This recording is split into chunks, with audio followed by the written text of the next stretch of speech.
চলেন ভালো হই, চলেন বদলে যাই। যুবক বদলাইতে হবে, তুমি খোদার কসম যুবক, এই নওজোয়ান বদলাইতেই হবে। নষ্ট হইও না বাপ। তুমি বরবাদ হয়ে গেলে, তুমি চরিত্রহীন হয়ে গেলে এই সমাজ থেমে যাবে না। তুমি মরে গেলেও পৃথিবীতে আলো ফুটবে, রোদ উঠবে, বৃষ্টি হবে, কিন্তু তুমি নষ্ট হয়ে গেলা। হ্যাঁ, মানুষ বড় স্বার্থপর। আমার একটা ওয়াজ আছে, দুনিয়া বড় স্বার্থপর, বড় স্বার্থপর। এতটি সিএনজি আটকাইয়া গেছে, সামনের সিএনজি দেখতেছে সিএনজিওয়ালারা যে এই সিএনজিটা অ্যাক্সিডেন্ট করছে, 3টা লাশ 2টা লাশ রক্তে ভাইসা গেছে, কিন্তু তবুও কারো হাতে সময় নাই, পাশ কাইটা কাইটা সবাই চলে যাইতেছে। হ্যাঁ, কেউ থেমে যায় না। আমার মৃত্যুতে পৃথিবী থামবে না, আমার আপনার মৃত্যুতে পৃথিবী থামবে না। চলমান পৃথিবী চলতেই থাকবে।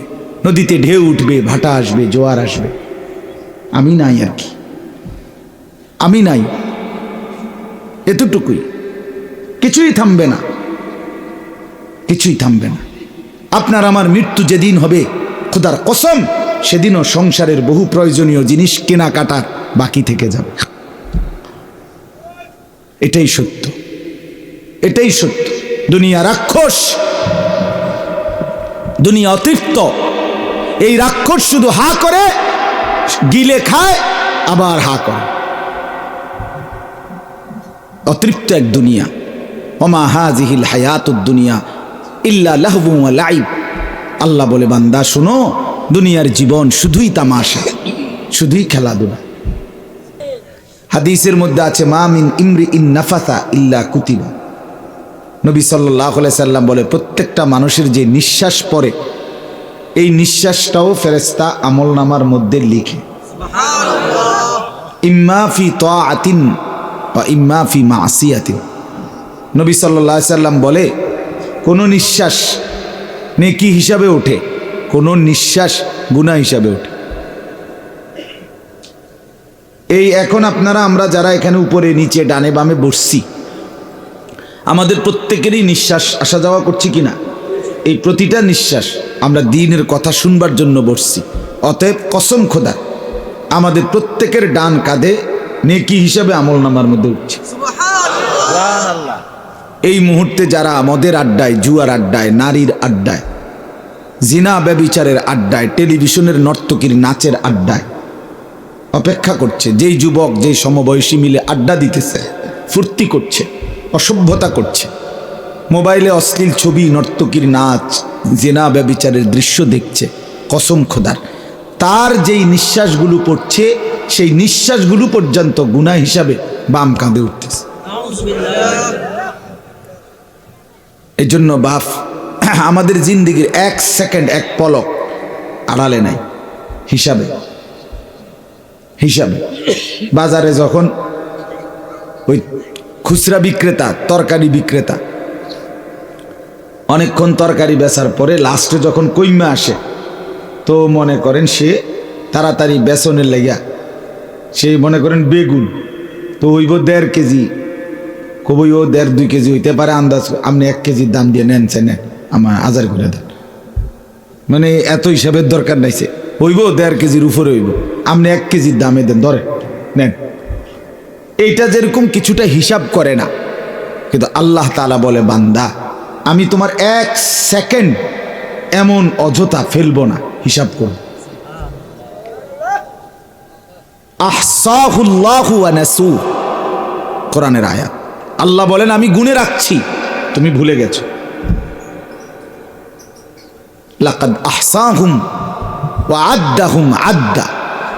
আল্লাহ তাআলা বলেন, আমি তোমাদের সবাইকে বেষ্টন করে আছি এবং তোমাদের পুরা জিন্দেগি গুনে গুনে রাখছি। ওয়া কুল্লুহুম আতিহি ইয়াউমাল কিয়ামাতি ফারদা, কোরআনের আয়াত।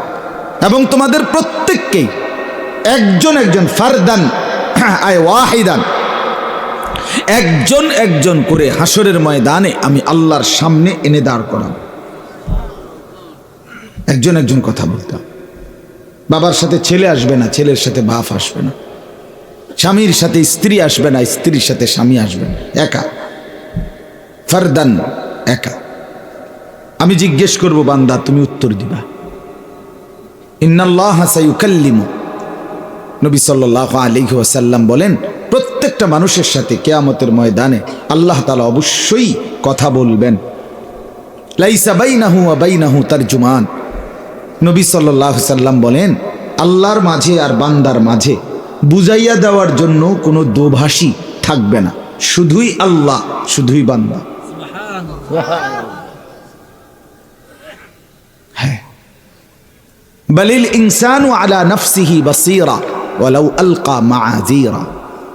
কোরআনে আল্লাহ বলে প্রত্যেকটা মানুষ সচক্ষে, আল্লাহ বলেন, নিজ নিজ আমল নামা দেখবে, দেখার পরে ওয়ালাউ আলকা মাআযীরা, প্রত্যেকটা নাফরমান পাপী নিজের আমল নামা দেখে আল্লাহর কাছে টালবাহানা করবে, ওজর আপত্তি করবে, আপত্তি করবে, নিজের গুলো দেখে বলবে, আল্লাহ এটা ঠিক আছে, আমার নাম হ্যাঁ আনিসুর রহমান আশরাফি, ঠিক আছে, এগুলা ঠিক আছে, আমারই ফাইল এটা, বাকি যেভাবে মিশা কথা লিখে রাখছি না, মিশা কথা কইছি ঠিক, কিন্তু এইভাবে বুঝি মানুষে মিশা কথা কয়,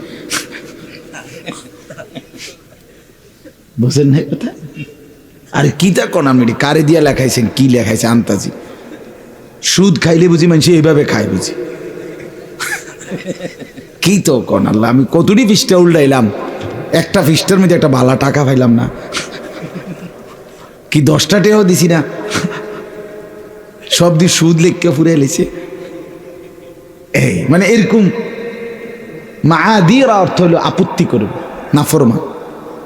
আল্লাহ আমি তো নামাজ পড়ি নাই, এটা আমিও মানি, শনি রবি সোম মঙ্গল বুধ বৃহস্পতি পড়ি, কিন্তু শুক্রবারে যে 2 রাকাত পড়ছিলাম এটা কই, এটাও দি নাই। আরে কি ডাকাইত্রি দিয়া লেখাইলেন আপনি, এই যে বেটা কি, রব্বুল আলামিন বলবে, আরে বাটফার রে, অভ্যাস ভালো হয়েছে না অন না। হাত্তা ইদা মা জাউহা, এরপরে রব্বুল আলামিন বলেন, যখন নাফরমানকে হাসরের ময়দানে আনা হবে, শাহিদা আলাইহিম সামউহুম ওয়া আবসারুহুম ওয়া জুলুদুহুম বিমা কানু ইয়ামালুন।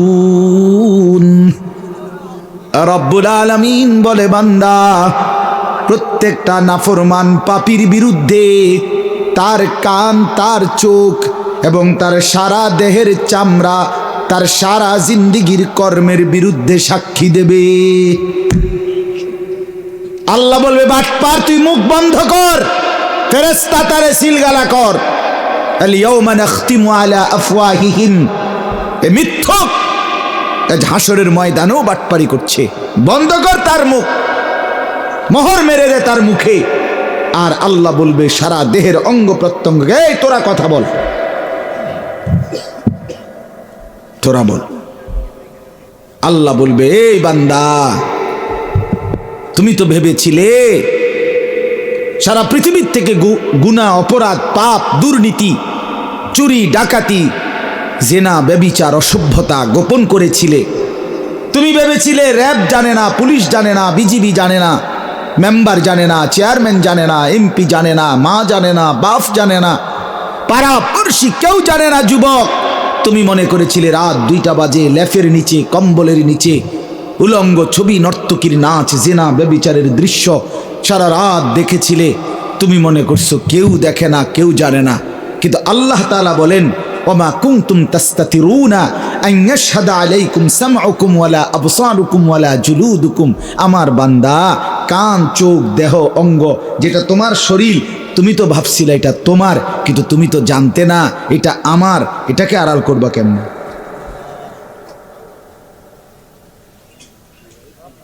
হ্যাঁ, ওমা কুনতুম তাস্তাতিরুন, তুমি তো গোপন করতে পারবে না। তোমার হাত, তোমার চোখ, তোমার কান, জুলুদুহুম মানে সারা দেহের চামড়া, মাথার তালু থেকে পায়ের নখ পর্যন্ত বাফ, চামড়ার আবরণ ছাড়া কোন অংশটা আছে? তো এটাকে আড়াল করো না, এটা কেমনে করবা? আপনার বাফের ক্ষমতা আসেনি? কথা বলেন না কেন? কারো ক্ষমতা আছে নিজের দেহের অঙ্গ আলাদা করা? তাইলে আল্লাহ বলেন সেটাই সাক্ষী দিন। ওয়ালাকিন যানানতুম আন্নাল্লাহ লা ইয়ালামু কাসীরাম মিম্মা তা'মালুন। সাথে সাথে আল্লাহ বলেন, সাথে সাথে তুমি এটাও ভেবেছিলে, তোমার নিজের দেহকেও আড়াল করো নাই, আবার সাথে সাথে তুমি এটাও মনে করেছিলে যে ওই যে আরশে আজিমে সাত আসমানের উপরে যে আল্লাহ আছে তিনি মনে অনেক কিছু দেখে না, অনেক কিছু জানে না। আল্লাহ বলেন ওয়াদালিকুম যান্নুকুম বিল্লাযী যানানতুম বিরাব্বিকুম আরদাকুম। এই বেঈমান, আল্লাহর ব্যাপারে তোর এই দুর্বল ধারণা আজকে তোরে বরবাদ করে দিল। আল্লাহ কি সাধারণ মনে করছিলা? তুমি মনে করছো চেয়ারম্যান ধরলে ছাড়বে না? আল্লাহ আর কি কইব? আল্লাহ কই এখন কম দেখবা, এখন দেখবা। ওয়াদালিকুম যান্নুকুম বিল্লাযী যানানতুম বিরাব্বিকুম আরদাকুম ফাআসবাহতুম মিনাল খাসিরিন। আল্লাহর ব্যাপারে দুর্বল ধারণা করেছিলে আর নিজের দেহের অঙ্গ প্রত্যঙ্গকে গোপন করতে পারো নাই, অতএব এই কারণে আজকে তুমি ক্ষতিগ্রস্ত জাহান্নামীদের অন্তর্ভুক্ত হলে। এরপরে একটা চূড়ান্ত কথা আল্লাহ বলছে, ফাইন আসবিরু, কোরআনের আয়াত, ফাইন আসবিরু ফান্নারু মাসওয়াল লাহুম ওয়া ইন ইসতাতিবু ফামা হুম মিনাল মুতাবিন। শুনতেছেন আপনারা? আল্লাহ বলে অতএব নাফরমান, তোমার দেহ যখন সাক্ষী দিল, এবার তুমি যদি আবার কথাও বলো তাইলেও ফিডা, তুমি যদি চুপ থাকো তাইলেও ফিডা। খোদার কসম এটাই আয়াত। তুমি যদি এবার সবর করো, চুপ থাকো, বলে না কথা কইয়া তো বিপদে না পড়লাম, চুপ থাকাই মনে ভালো হইব, চুপ থাকলে মনে আসতে ছেড়ে দিব।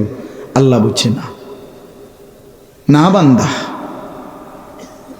আজ যদি চুপও থাকো তবুও শাস্তি জাহান্নাম, ফান্নারু মাসওয়াল লাহুম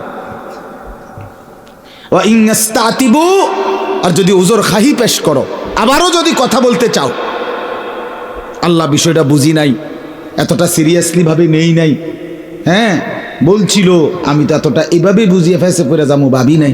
এই সমস্ত ৯০০ কথা বললেও ফিডা, আর যদি চুপ করে দাঁড়াইয়া থাকো তাইলেও জাহান্নাম। আল্লাহ আমাকে মাফ করে দেন। আমার বন্ধু, আমার বাবা, আমার ভাই, দোস্ত আমার, আমি বাস্তবিক অর্থে সত্যি কথা যেটা আমার একটা ব্যক্তিগত ফিকির, আমি আসলে শুধুই কেবল ওয়াজ করতে চাই না, আমি চাই ভাবনা জাগাইতে, আমি চাই ফিকির তৈরি হোক, অনুভূতি জাগুক, বিবেক নড়ে চড়ে উঠুক। যুবক ভাই, আমি এটাই চাই। এ জিন্দিগিটা দৌড়াই, সারাটা দিন দৌড়, এক নেশায় দৌড়াই। এই জন্য বাপ আমি অনুরোধ করছি, ভাবনা জাগুক, দিলে কলিজাটা নড়ে চড়ে ওঠা দরকার, পরিবর্তন দরকার। শুধুই একজনের পর একজন বক্তা আসলো, 4 জন 5 জন, এই বছর এই 5 জন, আগামী বছর বদলাইয়া আরো 5 জন, এভাবে 20 বছরে আপনি ওয়াজে শুনলেন। আপনি যদি এই শীত সিজনে 10টা ওয়াজ শুনেন কমপক্ষে, মনে করে ধরে নিলাম প্রতি ওয়াজে যদি 4 জন বক্তা ওয়াজ করে থাকে, তাহলে তো আপনি এই 3 মাসে 40 জনের ওয়াজ শুনছেন, ঠিকই না? বলেন না কেন? এখন আপনি বলেন, ওয়াজ তো বদলাইছে, বক্তা তো বদলাইলো 40 জন, আপনি বদলাইছেন কদ্দুর সেটা বলেন। ও চাচা বলেন না, 60 বছরের বুড়া চাচা, আপনি আর কত বছর পরে বিড়ি সিগারেট খানা বন্ধ করবেন? আমি এটা শুনতে চাই, চেয়ারম্যানের সামনে কর। ওই বুড়া মিয়া, এখনো যারা চা দোকানে, রঙিন টেলিভিশনে নর্তকীর নাচ আর জিনা ব্যভিচারের নাচ গান দেখেন, এ বেটা আপনার লজ্জা হবে কোন দিন? শরম আসবে কোন দিন? বেটা বুড়া মিয়া, আপনি মরবেন কোন দিন? আমনের এই অসভ্য খাচ্চর যাইব কোন দিন? আপনি আর কতদিন বেডির নাচ চাইবেন? কিও 60 বছর পরেও আপনার হায়া আসলো না? আরে এত বুঝি মানুষ, বুঝি মুসলমান, বুঝি এত বেহায়া হয়? কি ভাবছেন? আপনি মনে করছেন আমি মুরব্বী আপনারে ছেড়ে দেব? না না, আপনি না আমার বাপ। আমি চাই সন্তান, আমি আমার বাপ যেন হয় জান্নাতি। আমি বলবো না তো কে বলবো? আপনি আমার দাদা, আমি আপনার নাতি। আমি চাই আমার দাদা যেন হয় জান্নাতি। তা আমি বলবো না তো কে বলবো? আপনি আমার চাচা, আমি আপনার ভাতিজা। আমি চাই আমার চাচা যেন হয় নবী তার চাচাকে দ্বীনের দাওয়াত দেয় নাই? ইব্রাহিম আলাইহিস সালাম তার বাবাকে দ্বীনের দাওয়াত দেয় নাই? এই যে মঙ্গলবার দিন আমি, আমার আপন বড় জ্যাঠা মারা গেছে, আমি আমার জ্যাঠার জানাজা পড়াইছি। এই যে মঙ্গলবারে কবরের সামনে দাঁড়াইয়া আধা ঘন্টার মতো দাঁড়াইয়া ছিলাম জ্যাঠার কবরের সামনে, তাকাইয়া রইছি অনেকক্ষণ ধরে। কবরের মাটি যেন আমারে বলতেছে, আনিস মন খারাপ করো না, তোমার জ্যাঠারে বানাইবার জন্য আমি আমার থেকে একটু মাটি দিছিলাম, আজ আমার মাটি আমি আবার ফেরত নিলাম।